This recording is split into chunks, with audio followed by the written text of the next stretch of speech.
Eccoci qua, allora siamo con Chico Mascarenhas. Chico, l'abbiamo detto prima, una partita veramente giocata al 110% a tutte e due le formazioni, portieri in grande spolvero, alla fine sono i dettagli e le piccole cose. Sì, sì, anche abbiamo parlato di questo in spogliatoio, che la piccola cosa era quella che faceva la differenza.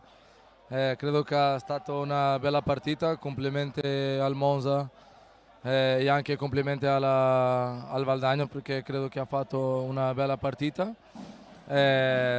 Siamo due squadre molto vicine a livello di maturità e anche di qualità. Abbiamo perso oggi testa alta perché domenica dobbiamo portare il terzo gioco a casa. Abbiamo detto prima che le due formazioni si assomigliano moltissimo sotto tantissimi aspetti. Tra l'altro anche la posizione in classifica, quarto, quinta, molto vicina, che da quel punto di vista lì sono stati proprio i dettagli alla fine. Sì, sì, l'Italia